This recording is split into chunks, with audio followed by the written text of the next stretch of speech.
Ok, queridos, boa noite, graça e paz. Vamos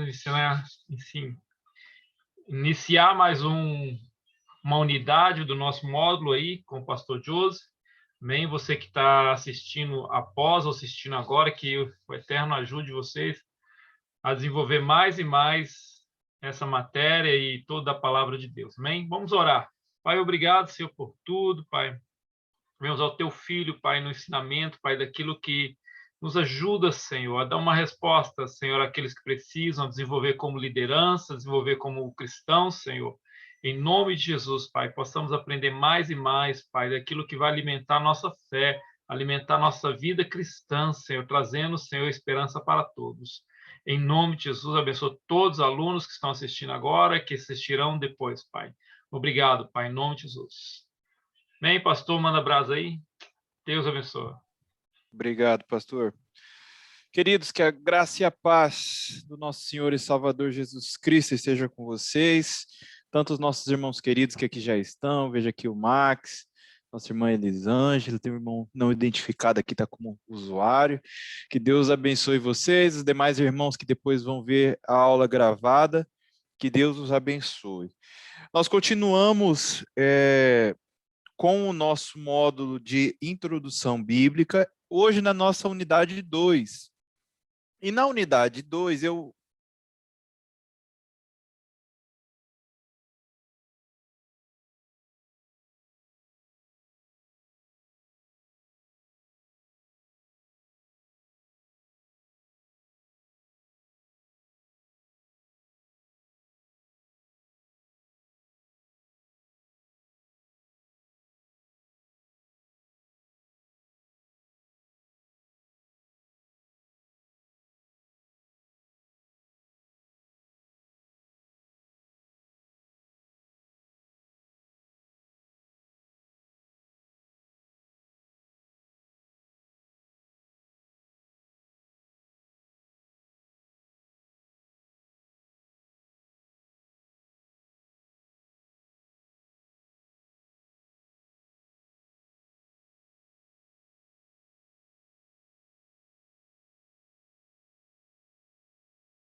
Eu não sei se é só para mim, mas eu não estou conseguindo ouvir.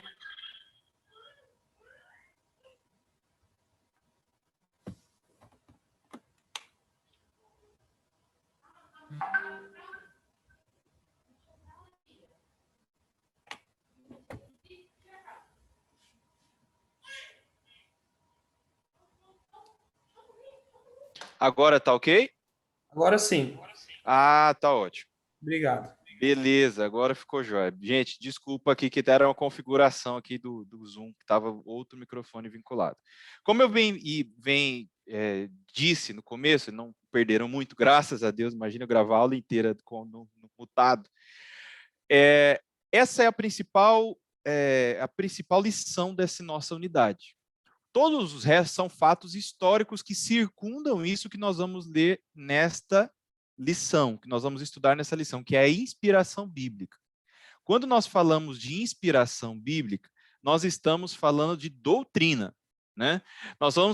Falamos na semana passada dos materiais, do papiro, do pergaminho, dos manuscritos, nós vamos voltar a falar mais para frente da questão relativa aos livros apócrifos, traduções bíblicas, mas o que nós vamos falar hoje é doutrina, que é a inspiração bíblica, ou seja, a inspiração para a escrita da palavra de Deus. E por que isso é doutrina? Porque nós, cristãos, e eu falo cristãos de uma maneira geral, porque isso inclusive é doutrina católica, apostólica romana, mas essencialmente para nós cristãos protestantes, isso é fundamento de fé. Crer que a Bíblia integralmente é inspirada por Deus e é a palavra de Deus para mim e para você. Isso não quer dizer que literalmente hoje, por ser a palavra de Deus, você vai cumprir todos os termos que estão literalmente transcritos na Bíblia. Você hoje não está vinculado, por exemplo, à lei mosaica na íntegra, porque nós vivemos sob o égide de um novo testamento no sangue de Jesus. Então você não precisa apedrejar quem adultera, porque você não está seguindo essa lei, você está seguindo a lei do perdão que há em Cristo Jesus. Isso posto, toda a Bíblia é revelada e inspirada por Deus, do Gênesis ao Apocalipse.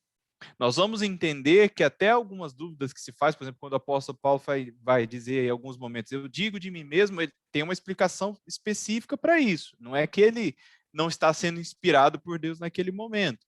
Ele só está fazendo contraponto, muitas vezes, às citações literais que ele fazia das Escrituras em um momento anterior.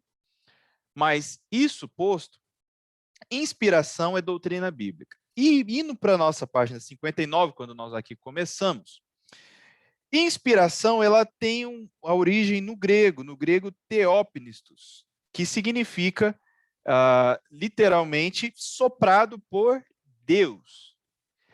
Soprado por Deus. Esse termo grego, esse theopnistos, é o termo que Paulo utiliza, por exemplo, lá em 2 Timóteo 3,16, quando ele vai falar que toda palavra é divinamente inspirada, é apta para redarguir, para etc, etc, etc. Ele utiliza esse theopnistos, que é soprado por Deus. Quando nós falamos de inspiração, portanto, nós estamos falando que Deus, através do Espírito Santo, soprou, e esse soprar entenda de uma forma figurada, mas inspirou cada escritor bíblico, do Gênesis ao Apocalipse, a escrever palavras que o Senhor quis que constasse como legado para futuras gerações de servos de Deus.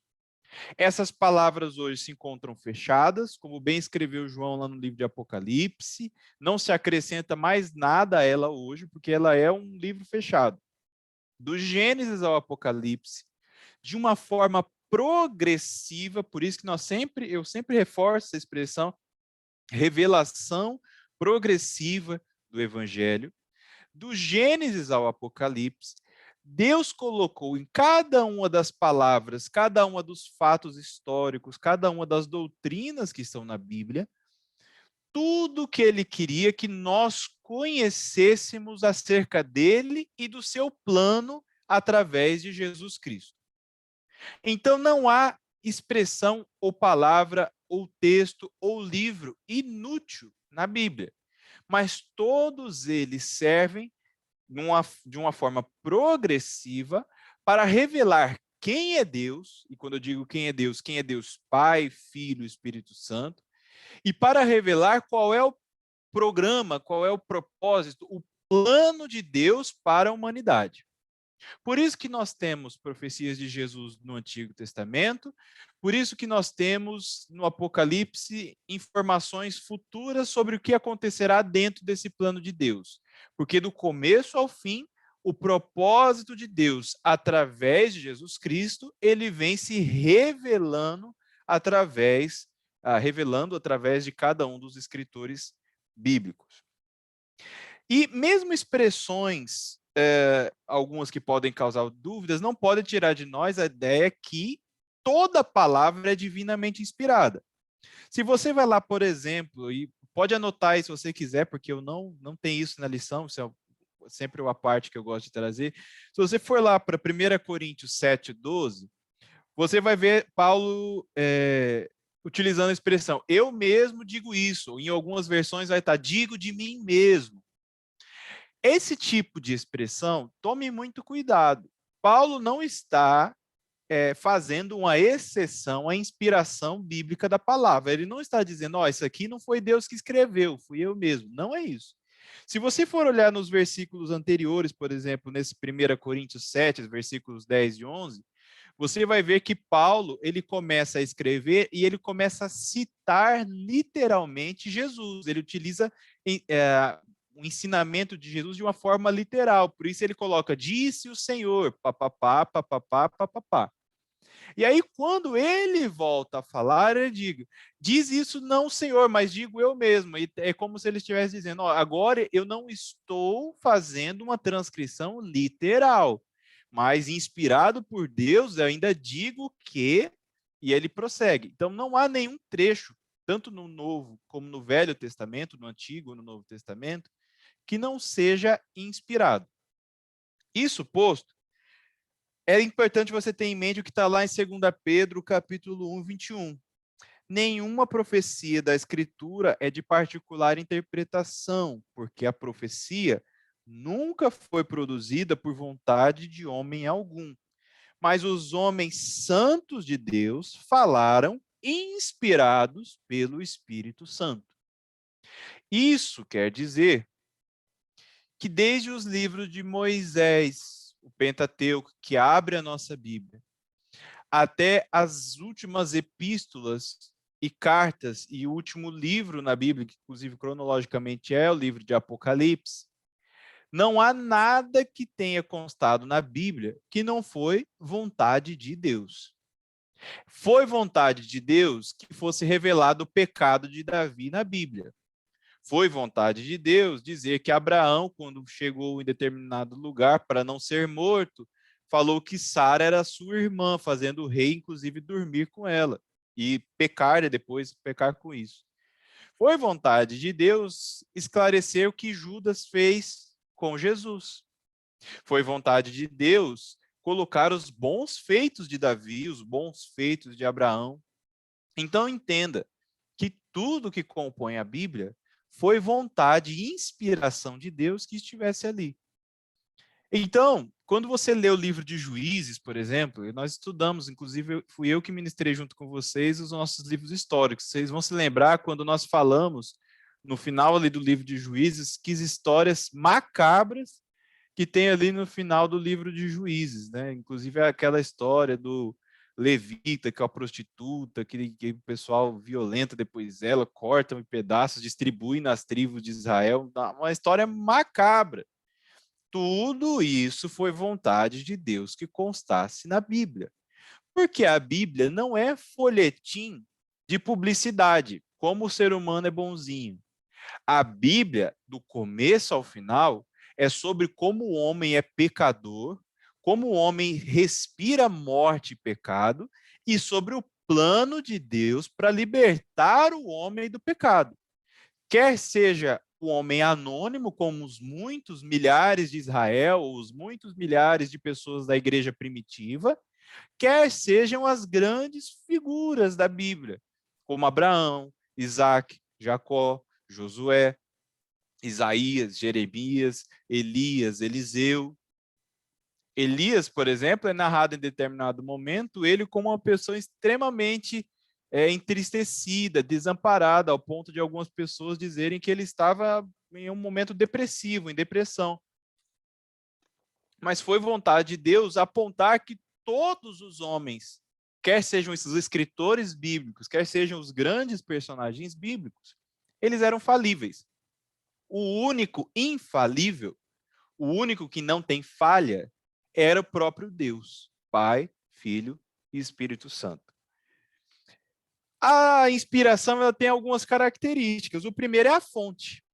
A fonte dos livros que compõem a Bíblia, quer seja o Novo, quer seja o Velho Testamento, é o próprio Deus. Então, a fonte é divina.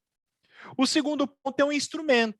Deus utiliza o ser humano como instrumento da exposição da sua palavra. Deus não utilizou anjos, Deus não utilizou outra coisa ou outro ser, senão o homem, para ser o objeto ou instrumento de construção através da forma escrita da palavra de Deus. Foram homens de diversos ofícios, de diversos conhecimentos, de diversas histórias familiares e origens. Então, você tem desde um homem como Esdras, que era um possível escriba junto com profeta, sacerdote. Você tem Neemias, que era um homem, a exemplo de Esdras, muito próximo da época de Esdras, um copeiro do rei, não era especificamente um letrado.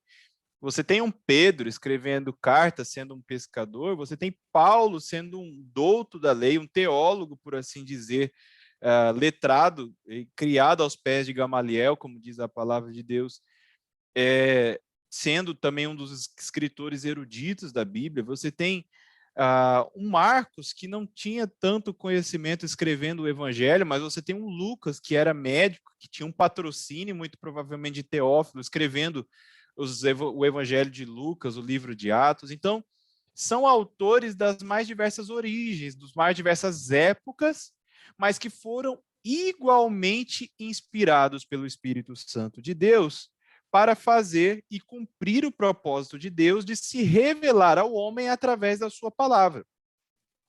E aqui é importante dizer, os instrumentos que Deus utilizou para revelar a sua palavra já foram utilizados.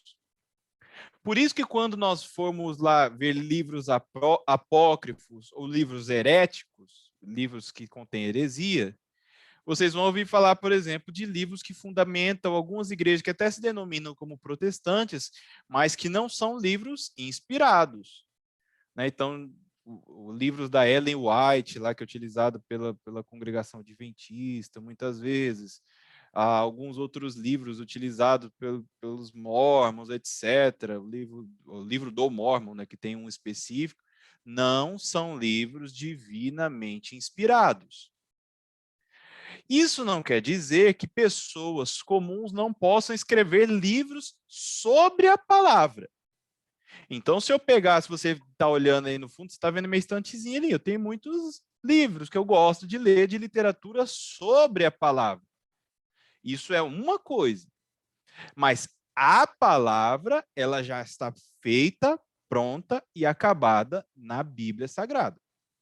Ok? Se qualquer pessoa, de qualquer época, ainda que futura, disser que tiver uma nova revelação, isso por si só é uma heresia. Ok?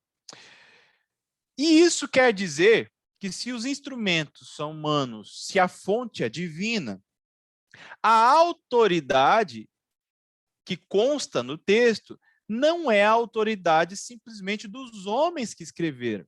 A autoridade do texto bíblico é a autoridade do próprio Deus. Por isso que os escritores, tanto do Novo quanto do Antigo Testamento, eles tratavam essa palavra como palavra de Deus. A igreja primitiva se portava em relação a esses escritos como palavra do próprio Deus. Não palavras de homens, mas palavras inspiradas pelo próprio Deus. Então, quando nós falamos de inspiração, lembre-se sempre desses 3 elementos. Certamente, quando você for ler a sua lição, você vai focar mais, mas lembre sempre disso. A fonte, que é Deus, o instrumento, que é o homem, e a autoridade que repousa na própria palavra. Nós temos que fazer a distinção de alguns termos. A primeira, na sua lição, vai estar lá na página 61, que é entre inspiração e revelação, sendo bastante direto.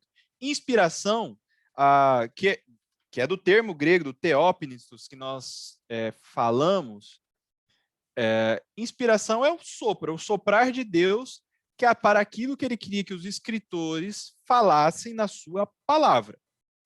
Revelação é o que a palavra faz em relação a Deus. Deus se revela ao homem através da palavra. Revelação progressiva de Deus e do Evangelho. Então, quando eu estou falando de inspiração, eu estou falando de Deus falando com um escritor bíblico. Imagina a seguinte figura, né? A gente poderia fazer aqui uma bolinha. Deus falando, por exemplo, com Paulo, Paulo transcrevendo para o papiro ou para um pergaminho aquilo que Deus havia lhe dito para transcrever, seja de uma das suas epístolas. A mesma coisa com Moisés, a mesma coisa com os demais escritores bíblicos. Inspiração. Quando eu falo de revelação, eu vou na palavra já escrita e volto para Deus. Porque a palavra escrita revela gradativamente quem é Deus, o que Deus faz, qual a natureza de Deus, quais são os atributos de Deus. Ou seja, a palavra mostra para o homem quem é este ser superior que inspirou determinados autores a escrever a palavra. Olha como é um círculo, né? Deus, homem, palavra, volta para Deus. A primeira parte é inspiração, a segunda parte é revelação. A palavra mostrando quem é Deus para o homem. A segundo termo que é bom distinguir é a iluminação. A iluminação, ela pode ser, até certo ponto, um sinônimo de inspiração quando nós nos referimos aos escritores, né, aos escritores da Bíblia. Aqueles que receberam a inspiração de Deus, receberam também a iluminação para entender sobre aquilo que eles estavam falando. Então, quando você vai lá para o livro de Romanos, por exemplo, carta do apóstolo Paulo, melhor dizendo, aos Romanos, você vai ver que tem uma teologia extremamente densa. Quando ele vai falar de pecado, quando ele vai falar de justificação, quando ele vai falar de tanta coisa que até então não havia sido escrito por ninguém. Você vai se lembrar que quando Paulo é inspirado pelo Espírito Santo para falar da teologia cristã, Jesus havia falado de regeneração, Jesus havia falado de salvação, Jesus havia ensinado sobre sacrifício. Paulo não falou nada que Jesus não tinha já falado. Só que, por inspiração do Espírito Santo, Paulo esclarece aquilo que está lá. Então, ele teve uma iluminação, ele foi inspirado pelo Espírito Santo, mas ele foi também iluminado para entender sobre aquilo que ele havia escrito, que era algo que os homens em comum não poderiam saber, em um contexto geral. Esta iluminação também acontece com os leitores da palavra de Deus em qualquer tempo, porque nos é impossível entender a palavra de Deus exclusivamente sob critério científico. Se você for ler a Bíblia, você aprendeu a ler e escrever na escola,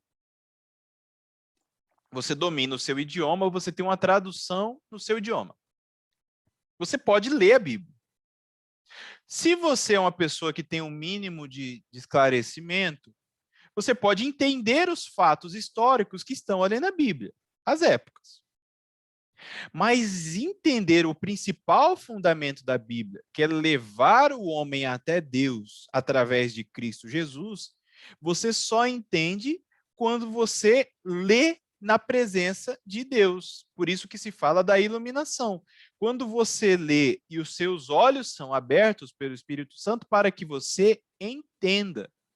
Esse processo não é novidade. Se você for se lembrar, quando Jesus perguntou para os seus discípulos sobre quem ele era, e quem o povo achava que ele era, os discípulos disseram, olha, uns dizem que você é Elias, você é um dos profetas, etc. Aí Jesus olha para os discípulos e pergunta, mas e vocês, quem acham que eu sou? E então os discípulos, através de Pedro, né, olham para Jesus e falam, tu és o Cristo, o Filho do Deus vivo. E Pedro, Jesus então responde, bem disseste, porque não foi carne e sangue que te revelaram. Ou seja, ele não chegou a esta conclusão simplesmente por critério de conhecimento humano, mas ele chegou a esta conclusão por revelação divina. Então, quando a gente fala de iluminação, mais do que conta os escritores, nós estamos falando de qualquer um que ler a palavra de Deus em qualquer tempo, através do Espírito Santo, pode receber o conhecimento pleno da palavra. É isso que te explica, muitas vezes, certamente vocês vão ter conhecido pessoas assim, pessoas que mal tinham a capacidade de ler e escrever, mas quando era em relação à palavra, falava com a profundidade que poucos teólogos conseguiriam falar. Isso se chama iluminação. Entender as doutrinas bíblicas além do próprio conhecimento secular humano, ok?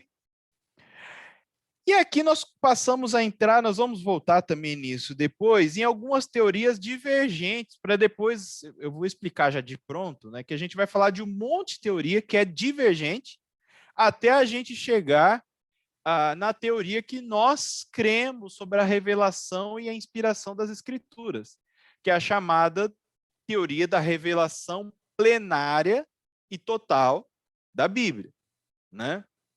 Mas até a gente chegar lá, vale a pena a gente abordar algumas doutrinas aqui. A primeira, a divergência, é a chamada teoria da acomodação. Você vai ver a partir da página 63. Que também você vai ler em algumas, isso aqui você pode anotar, porque não está aqui, você vai ler em algumas, principalmente quando você vai estudar a exegese bíblica, alguns lugares vão falar dessa doutrina como inspiração limitada. O que essa doutrina vai dizer? Para aqueles que a defendem, lembrando que não somos nós que a defendemos. Vai dizer que a Bíblia, por mais que ela tenha sido inspirada por Deus, ela tinha um limite no próprio conhecimento dos escritores, por isso a acomodação ou inspiração limitada. Deus inspirava, mas o conhecimento dos homens que escreveram, eles ia até determinado limite. Então, por isso que a Bíblia conteria para essas pessoas erros, porque por mais que a inspiração foi plena, os escritores eram limitados e não podia ter conhecimento de todos os fatos históricos, ortografia, vocabulário, todo o conhecimento vindo de Deus. Lembrando, novamente, não é o que nós cremos, não é o que majoritariamente se crê como teologia cristã.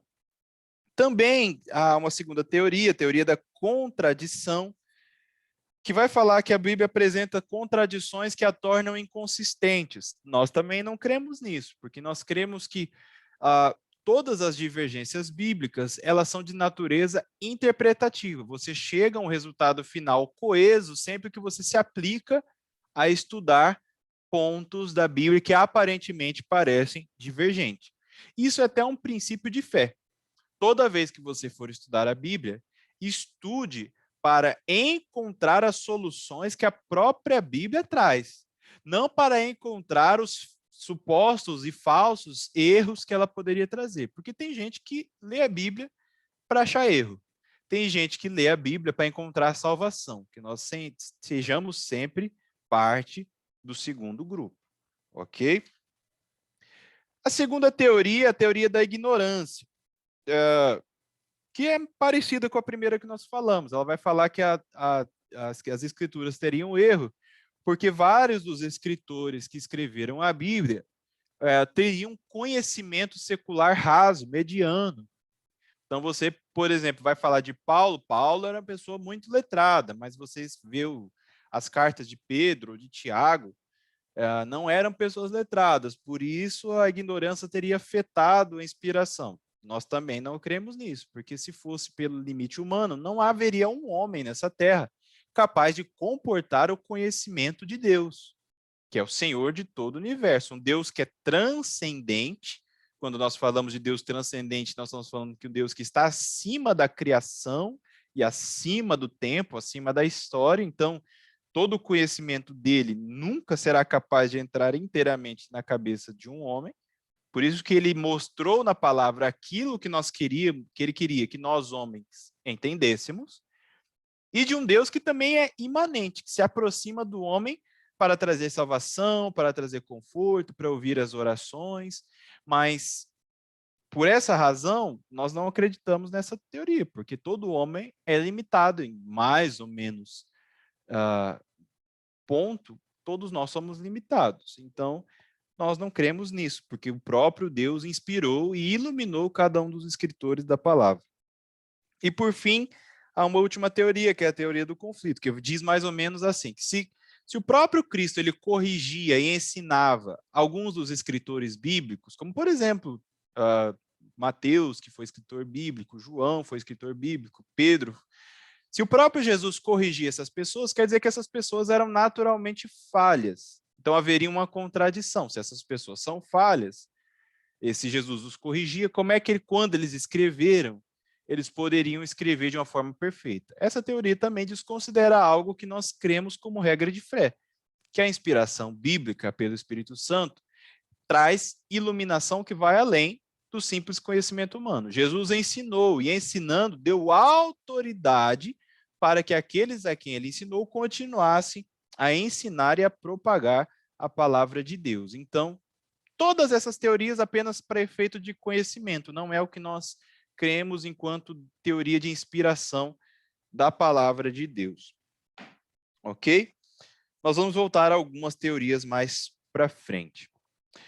Capítulo 2, vamos avançar, que senão eu fico com vocês aqui até 9 horas da noite. Eu prometo ser sempre em torno de uma hora e pouco. Eu particularmente entendo que, principalmente quando é online, se fosse não online, até que a gente avançaria mais, 1h30, 2 horas. Mas quando é online, mais de 1 hora começa a se tornar um pouco maçante, entendo, para vocês. Por isso, eu sempre vou fazer o máximo para passar em 1 hora os tópicos principais, aquilo que você precisa guardar, entender. O resto você vai para a sua apostila, porque tem que ler a apostila. Nós somos apenas instrutores aqui, né? Então, 1 hora não é possível passar tudo que está aqui. Então, vai para lá para depois você completar aquilo que nós meditamos aqui.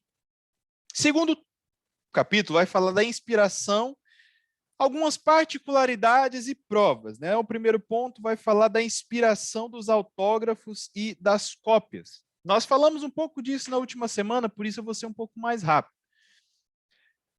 Os livros inspirados são os chamados autógrafos. O que são os autógrafos? Eu volto a repetir. Autógrafo são os livros, cartas originais feitas pelos escritores, utilizando aqueles materiais que nós falamos semana passada, papiro, velino, pergaminho, etc. Esses autógrafos inspirados, nós não temos mais acesso a nenhum deles pelo tempo decorrido. Lembrando que todos os materiais que eram utilizados para isso eram materiais perecíveis. O papiro era feito de planta, então mofava, literalmente mofava, estragava, endurecia, quebrava. O velino e o pergaminho eram feitos de pele de animal, então também estragava. O que nós temos, portanto, são as cópias, né, os manuscritos daqueles livros originais que foram sendo reproduzidos a partir das épocas e dos tempos. Do Novo Testamento, esse trabalho foi um pouco mais fácil. Como nós dissemos na unidade anterior, os livros do Antigo Testamento, eles foram sendo escritos à medida que a igreja primitiva se desenvolvia. Então, a própria igreja primitiva começou a acolher esses escritos como palavra de Deus e reproduzi-los. Então, os livros do Novo Testamento foram escritos essencialmente entre 50 e 100 depois de Cristo.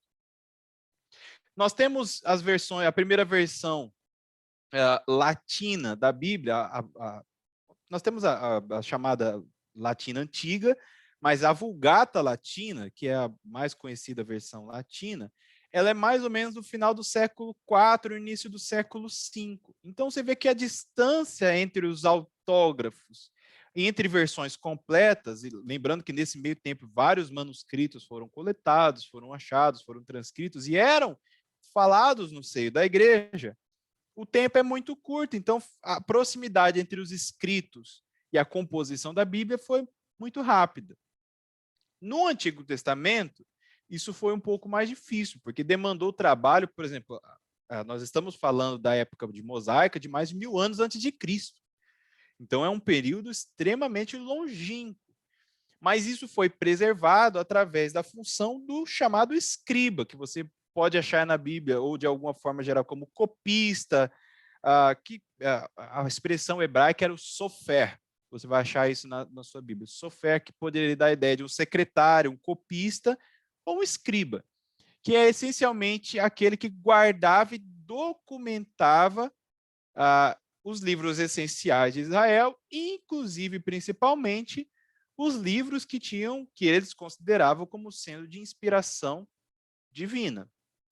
E por serem de inspiração divina, houve um cuidado maior para zelar. Você vai se lembrar, por exemplo, que as leis de Moisés, elas ficavam dentro da Arca do Concerto, né? E ficavam sempre ali naquele contexto de uma proteção extrema. Então, foram sendo reproduzidas ao decorrer dos anos. Vários desses manuscritos foram encontrados ao decorrer dos séculos. O achado mais do Antigo Testamento, o achado mais notável foi os chamados manuscritos do Mar Morto. Os manuscritos do Mar Morto são cerca de 100 mil manuscritos, é muita coisa, entre livros apócrifos, mas vários manuscritos que traduziam os livros do Antigo Testamento. Foi lá nos manuscritos do Mar Morto que foi achada a versão mais íntegra, por exemplo, do livro de Isaías, né? Esses manuscritos do Mar Morto, eles datam ali de mais ou menos 1947, quando eles foram encontrados na caverna de Qumran. A caverna de Qumran fica ali nas proximidades de Jericó, nós estamos falando do Oriente Médio, né? Por isso a região do Mar Morto ali. Esses manuscritos do Mar Morto foram essenciais para confirmar a autenticidade, principalmente do Antigo Testamento, porque sendo os escritos mais antigos do Novo Testamento, eles confirmaram vários dos manuscritos mais novos. Então, é como se fosse uma confirmação em cadeia, né? Os manuscritos mais novos eram iguais, idênticos àqueles que foram chegando e confirmados pelos mais antigos, do qual os mais antigos são esses manuscritos do Mar Morto. A maior parte deles hoje está em museu em Jerusalém, em Israel. Se o dia que você quiser ir para lá, né, visitar, certamente você vai ver lá em Jerusalém, quando você for em museu lá. É o museu, eu não lembro se era Museu da Bíblia, qual que tem um nome específico, agora me fugiu da memória, mas está guardado lá de uma forma muito protegida. Esses manuscritos, aqui vai uma questão que você tem que lembrar.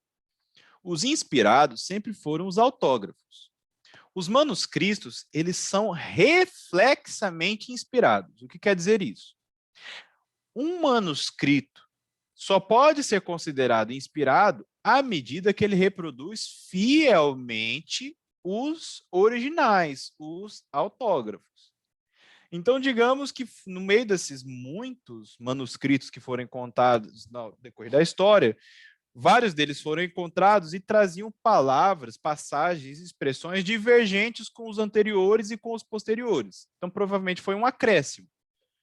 Esses acréscimos não são considerados inspirados. Os estudiosos da Bíblia, judeus e depois os estudiosos já na igreja cristã, eles tiveram cuidado de compilar dentro da Bíblia as palavras que foram copiadas da forma mais fidedigna possível desde os autógrafos, ou seja, desde os originais. Essa fidelidade do conteúdo, ela, portanto, é garantido pela própria palavra, que em vários trechos confirma essa autenticidade e autoridade da palavra, como pela arqueologia, que achou esses vários manuscritos. Em algumas versões tradicionais, foram achados alguns singelos erros, muito provavelmente erros feitos de cópia para cópia. As nossas traduções, por exemplo, se você for ver lá em 1 Reis 4:26 e 2 Crônicas 9:25, que está narrando o mesmo fato, tem uma distância de mais de 400 anos, se eu não me engano, mas está narrando o mesmo fato, e uma dessas passagens falava que Salomão tinha 4.000 cavalos e outra 40.000 cavalos. Isso provavelmente foi um erro da época dos copistas, né, de um simples um erro de uma divergência na tradução. Após os manuscritos mais recentes e as novas traduções bíblicas, a sua Bíblia provavelmente ela não vai ter esse erro. Vai estar 4.000 cavalos nas duas passagens. Se você depois quiser confirmar, confirma lá. Mas nos manuscritos, nas traduções mais antigas, era uma possível divergência derivada de um erro de transcrição. Nenhum erro de transcrição gerou mudança doutrinária. Então, guarda sempre isso. O que Deus quis revelar foi revelado na Bíblia. Não houve nenhum tipo de erro ou risco de ordem doutrinária. E quais são as provas e a testificação que nós temos, portanto, que a Bíblia é de fato a palavra de Deus? O primeiro é a testificação que a Bíblia faz de si mesma. Então, se você vai lá em passagens como 2 Timóteo 3,16, quando Paulo escrevendo a Timóteo diz: toda a escritura é inspirada por Deus e útil para o ensino, para a repreensão, para a correção, para a educação na justiça. Se você for lá em 2 Pedro 1,21, que também vai dizer que os homens sempre falaram movidos pelo Espírito Santo, escreveram e falaram movidos pelo Espírito Santo. Se você for lá por exemplo, o escritor aos Hebreus, quando ele cita alguns trechos da própria Bíblia falando que era a palavra de Deus, você vai ver que a própria Bíblia testifica de si mesma. Essa, para nós, os que cremos, para aqueles que têm a fé e vivem pela fé, é a maior testificação. O fato de que a Bíblia testifica a sua própria autoria e inspiração como sendo divina. Isso quer dizer que quem ouvia a Bíblia no Antigo Testamento, lá nos tempos de Israel, entendia que aquelas palavras eram palavras de Deus, e aqueles da igreja primitiva que ouviam as cartas e os livros também entendiam que era palavra de Deus. Quando você vai lá, por exemplo, em Atos 28, 25, Paulo coloca assim: bem falou o Espírito Santo a vossos pais por intermédio do profeta Isaías. Paulo estava ensinando a igreja, fazendo menção aos escritos do profeta Isaías e dizendo que aquilo não era um simples escrito de Isaías, aquilo era a palavra do próprio Deus, inspirado, portanto, pelo próprio Deus. A Bíblia, portanto, testificava de si mesma e sempre testificou de si mesmo. O segundo ponto, espera aí que eu posso ficar para eu não pular tema aqui. O segundo ponto são a prova arqueológica, são os manuscritos que nós falamos. A ciência arqueológica testificou que alguém precisava de um aspecto científico para crer na autoridade dos manuscritos. A prova arqueológica foi reforçada através disso, através dos milhares e milhares de manuscritos obtidos com o passar do tempo. Ok? Então, isso é testificação bíblica e arqueológica que de fato nós temos na nossa mão, ou no seu computador hoje em dia, no celular, é a palavra de Deus.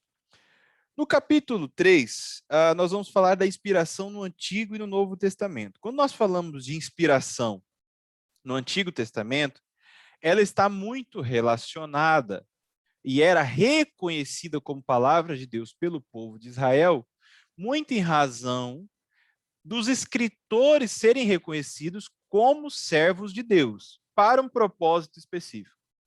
Então, quando você vê Moisés escrevendo o Pentateuco, o povo reconhecia como palavra de Deus porque reconhecia Moisés como profeta. E aqui, necessariamente, a gente precisa rapidamente falar sobre o que era esse ministério profético no Antigo Testamento, né?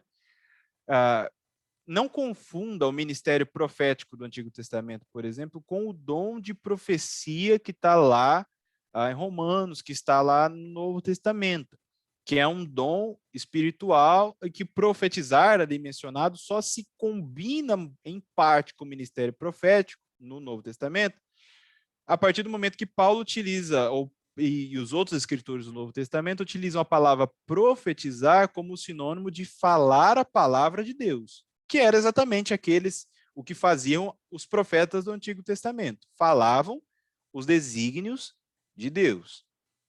Então, o ministério profético no Antigo Testamento, ele era sempre sujeito à autonomia e à soberania de Deus. Deus levantava seus próprios profetas.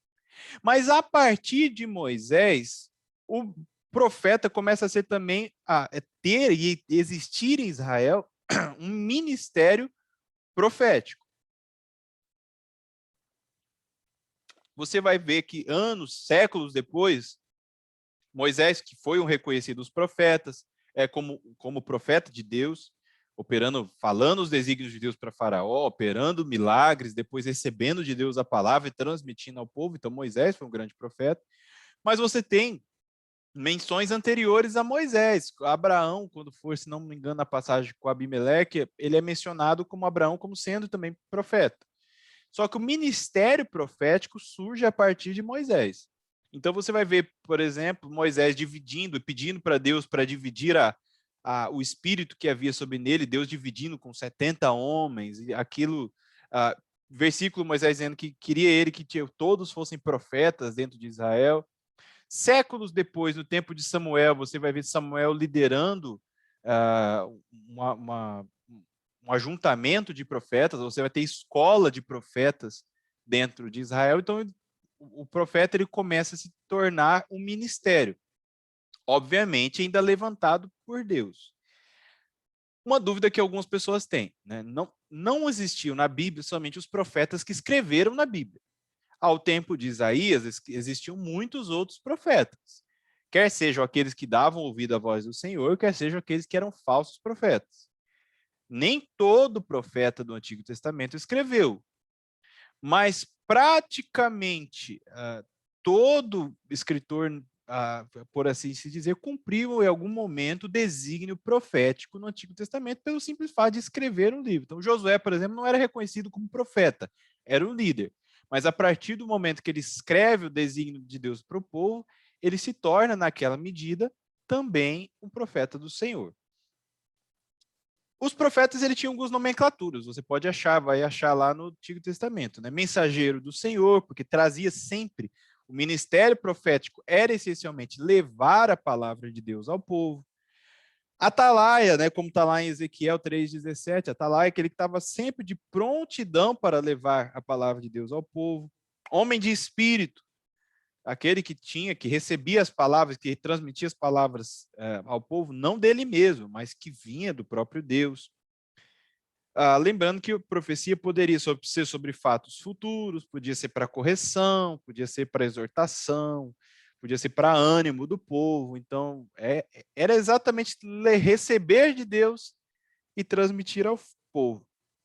É justamente pelos profetas serem, em maior parte, aqueles que escreveram a Bíblia, que o povo não teve muitas dúvidas em reconhecer a autoridade dos escritos desses profetas na Bíblia. Vocês vão se lembrar que alguns dos escritos que não tiveram alguma dúvida de reconhecimento, como Esther, Eclesiastes, Cantares, Cântico dos Cânticos, né, ou Cantares de Salomão, como está na sua Bíblia, foi justamente por alguns temas específicos e por não ter no escritor justamente essa figura altamente profética. Mas depois, mediante a meditação dos estudiosos da época, todos eles integraram o cânon do Antigo Testamento, que foi feito pelos judeus. Nosso cânon do Antigo Testamento é exatamente o mesmo da Bíblia judaica.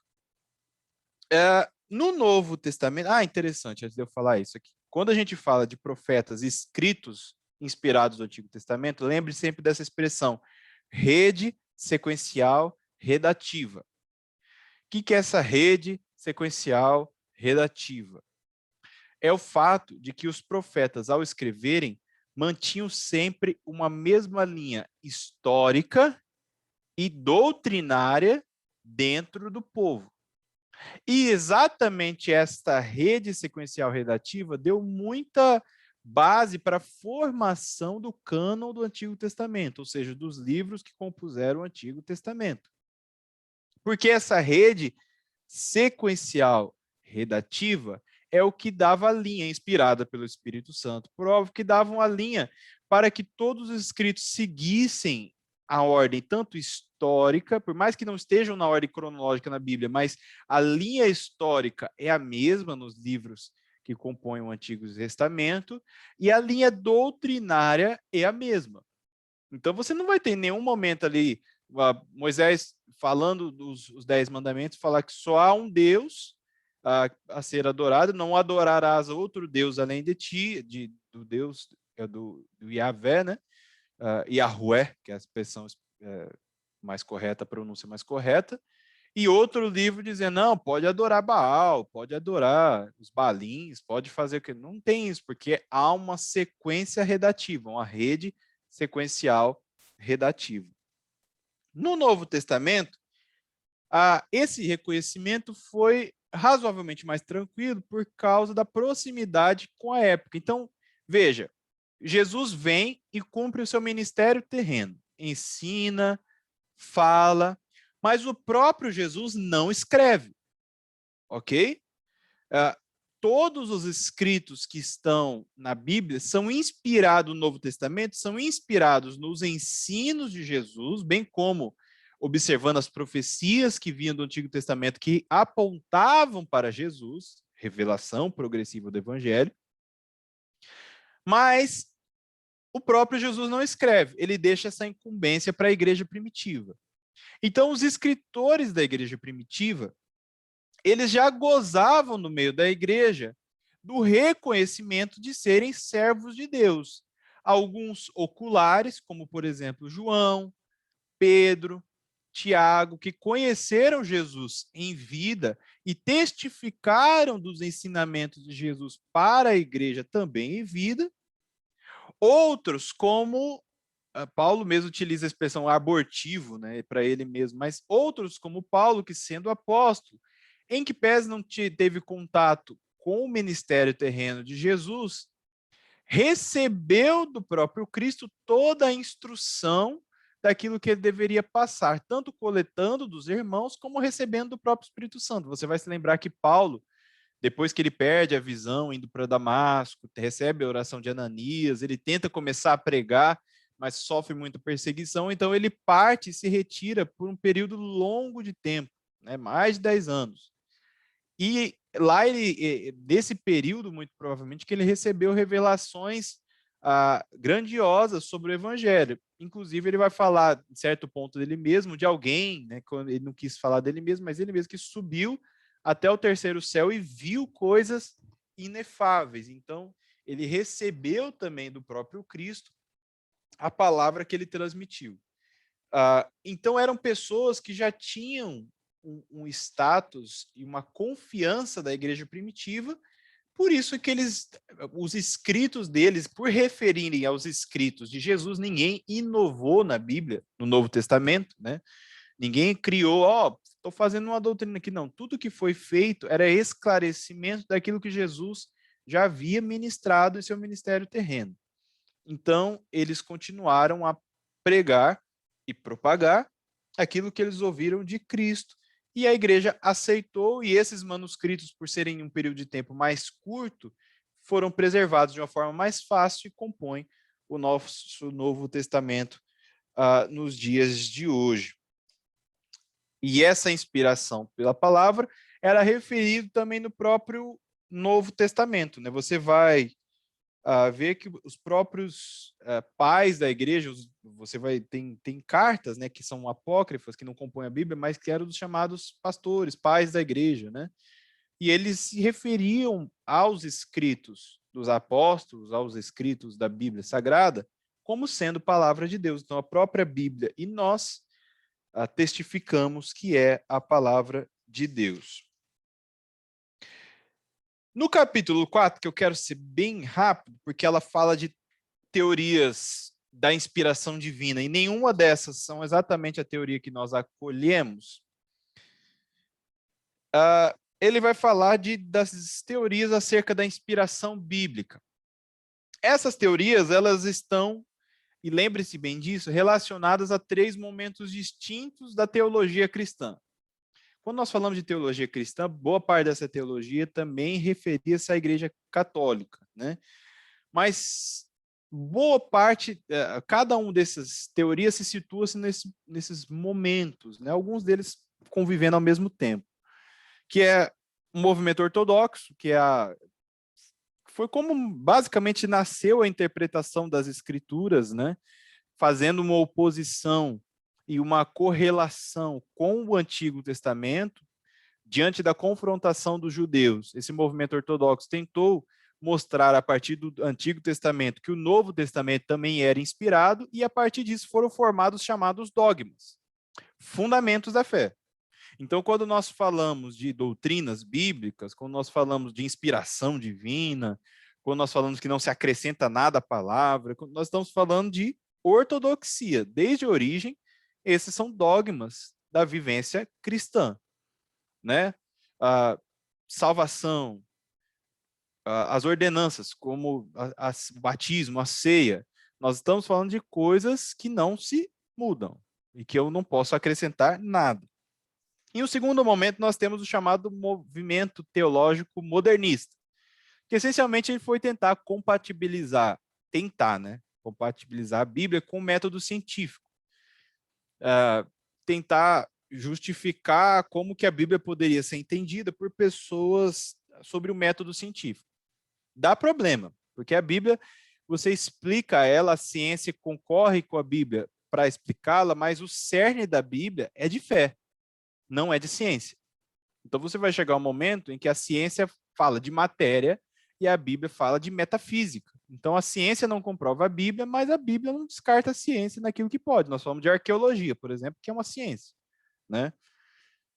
E depois o terceiro, você tem o ortodoxo, o modernista e o neo-ortodoxo, que exatamente ele vai voltar a alguns elementos do ortodoxo, mas com um ponto bem divergente quanto à interpretação bíblica, né? Ele vai dizer que a Bíblia ela não é a palavra de Deus, que a palavra é Cristo, e que a Bíblia contém a palavra de Deus. Parece besteira, mas o que ele está dizendo é que a Bíblia contém a palavra de Deus quando ela fala do Cristo e tudo que se refere a ele, mas teria partes bíblicas que não são palavra de Deus, e nós não concordamos com isso.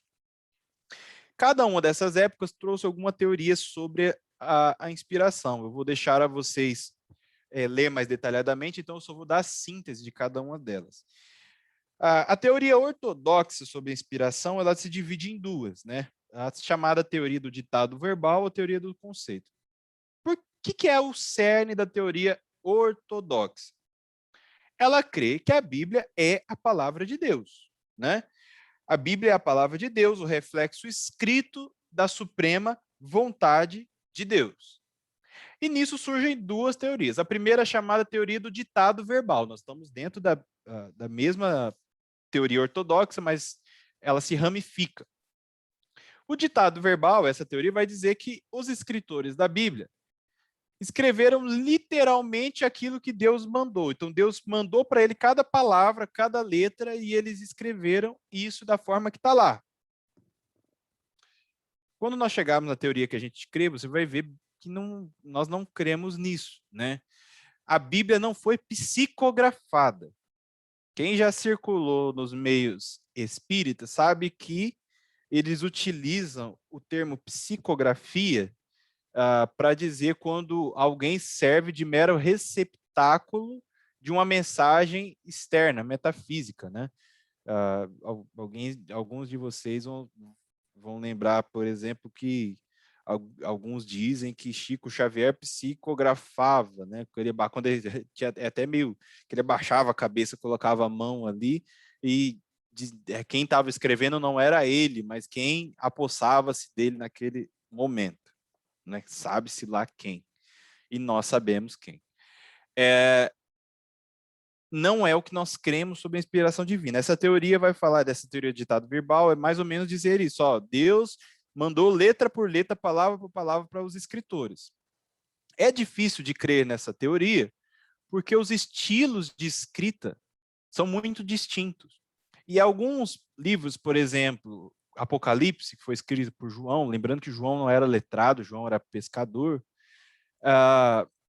são escritos de uma forma muito rústica, até mesmo com erros de ortografia, nenhum impedindo o entendimento da palavra, mas da forma que estava limitado a forma de escrita dele. Ele recebeu, ele viu a revelação, mas ele escreveu o próprio João inspirado por Deus. Por isso que inspiração é o sopro de Deus.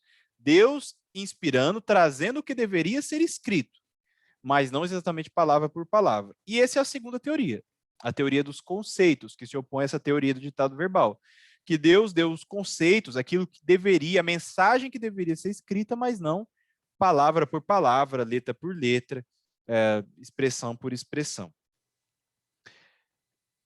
A segunda parte dessas teorias é a teoria modernista. Essas aqui é braba.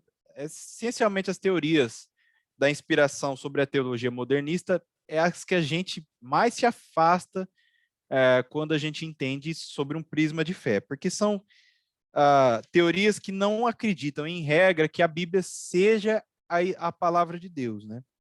Então, você vê que a teoria existem também duas subdivisões. A teoria da iluminação, que a Bíblia seria somente um discernimento superior dos homens que escreveram, e a teoria da intuição, né, que vai dizer que a Bíblia ela é produto da intuição, da mente fantasiosa daqueles que escreveram. São teorias que a gente não particularmente não acredita, fica para apenas conhecimento teológico, como vocês estão em um curso de teologia.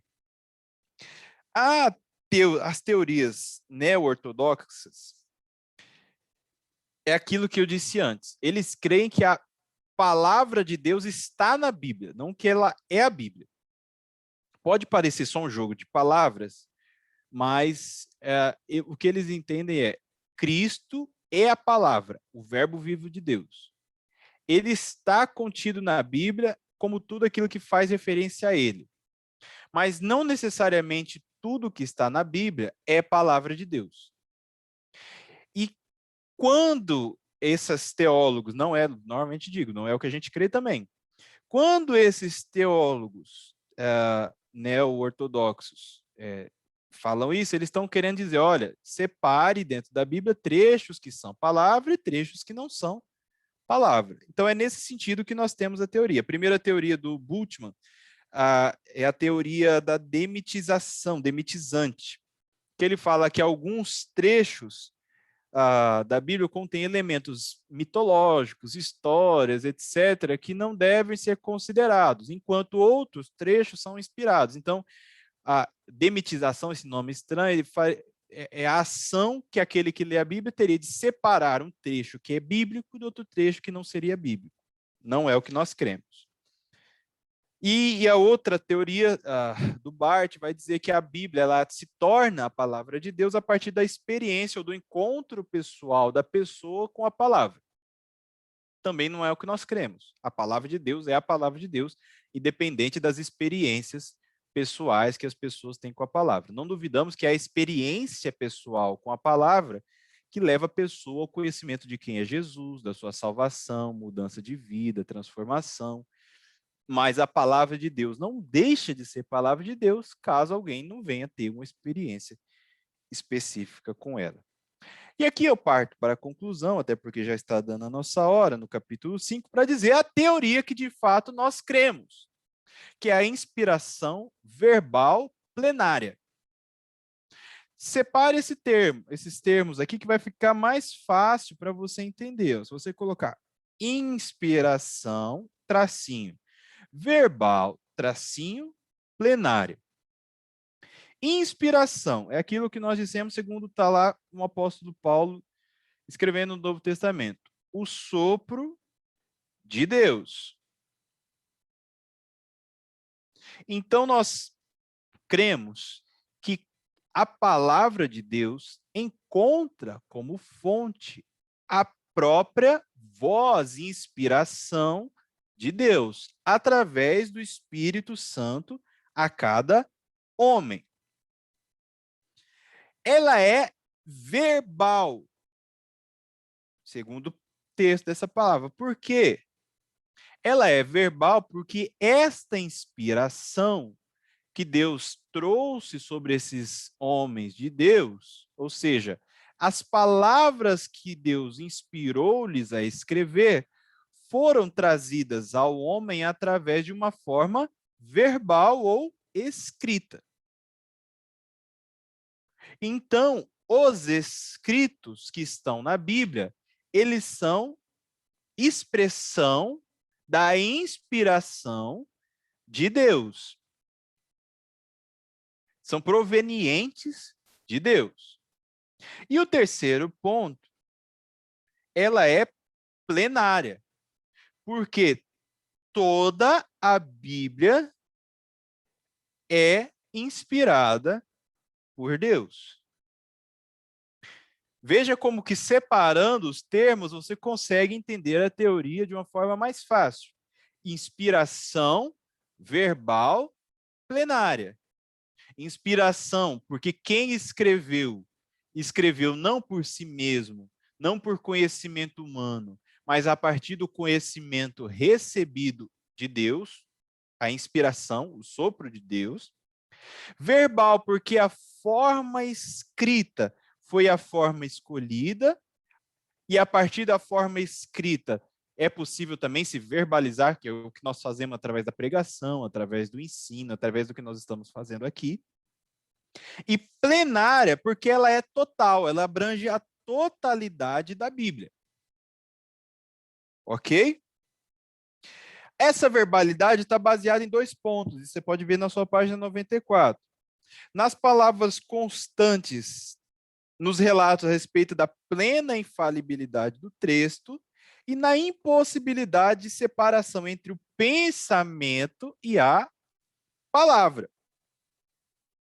Então, assim, quando a Bíblia quis falar sobre termos específicos, sacrifício, resgate, expiação, doutrinas bíblicas, ela não foi à toa, nem foi uma palavra bem colocada pelo escritor, foi inspiração verbalizada.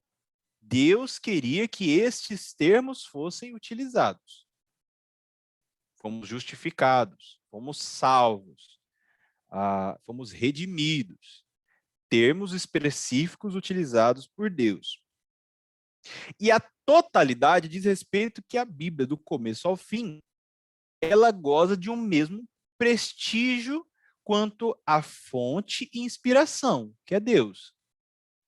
Então, é muito natural você achar até pessoas que digam assim, não, eu acredito em Deus, mas eu não creio no Gênesis. Eu creio na teoria da criação a partir do Big Bang, etc. e tal. Eu não creio no Gênesis, eu não creio num Deus que criou homem e mulher. Isso é uma doutrina falha, porque a Bíblia ela é a total e integral expressão de Deus sobre a criação e a sua revelação para o homem. Quando certamente vocês forem estudar, ou se já não estudaram, vocês vão ver que muito do que se acha que é oposição não é exatamente uma oposição, né? Certos pontos da evolução, por exemplo, são transcritos na própria Bíblia. Animais que mudaram com o decorrer do tempo, né? Uma cobra que tinha perna que depois não tem mais, né? Que rastejava. Então, a Bíblia não é confrontadora a tudo que se faz. Mas há um cerne que é de fé. Você crê em um Deus criador ou não. Então, não dá para você seccionar ou separar a Bíblia. Ah, não, eu acredito em Jesus, mas eu não acredito no Deus que criou todas as coisas. Ou eu acredito no Deus que criou todas as coisas, mas não acredito em um Jesus que é filho de Deus. Não dá para seccionar, porque a Bíblia é uma inspiração única e integral. Isso não quer dizer, e aqui eu concluo, como eu já disse antes, que por ela ser inspiração de Deus do começo ao fim, que nós estamos hoje vinculados a todos os termos da Bíblia do começo ao fim. Nós, sobre a égide do Novo Testamento, não guardamos o sábado, por exemplo. Nós, sob a égide do Novo Testamento, não guardamos a lei cerimonial do Antigo Testamento, por exemplo. Né? Ninguém aqui, depois de Cristo, graças a Deus, precisa matar pombo, bezerro, carneiro, boi, bode, porque nós não estamos vinculados à lei cerimonial que está lá em Levítico. Ah, então quer dizer que não é palavra de Deus Levítico. Não. Foi a expressão de Deus para uma época e um tempo específico. Por isso que a revelação é progressiva. Deus se mostrou de uma forma para o povo e revelou-se gradativamente até aquilo que a Bíblia diz, na plenitude dos tempos, foi revelado Jesus, o Cristo, o Salvador. Então, cuidado com isso. O fato de nós não observarmos a integralidade de alguns elementos do Antigo Testamento não quer dizer que ele não seja inspirado. Quer dizer que ele foi oportuno para a sua época. Foi o que justamente Jesus fez. Quando ele foi questionado, ele diz, olha, eu não vim para negar a palavra, a lei e os profetas. Eu vim para cumprir. Então, cada coisa serviu ao seu próprio tempo. Tá bom? Queridos, se vocês puderem se dedicar à leitura dessa lição quanto a essa unidade 2, deem um foco específico. Tudo que nós vamos falar depois é importante, é legal, é bacana, só que são dados circundantes a isso que nós falamos hoje. O que nós falamos hoje de inspiração é doutrina bíblica. Então, certamente, quando você for confrontado contra esse tema de Bíblia, o principal confronto que as pessoas vão trazer sobre você é necessariamente sobre essa doutrina, a doutrina da inspiração. Então, essa inspiração verbal e plenária tem que estar na ponta da língua. Lembrar que a inspiração é divina, lembrar que a própria Bíblia, se autorreferencia como sendo palavra de Deus, ou seja, ela mesmo diz que ela é a palavra, tanto no Antigo como no Novo Testamento. Os escritores bíblicos referem-se a ela como palavra, e a ciência antropológica e a ciência agora me fugiu, de escavação, de produção arqueológica, ela vai reforçar isso que a própria Bíblia diz. Mas a fonte primária é a própria palavra, ok? Então, no cerne último, é uma matéria e disciplina de fé.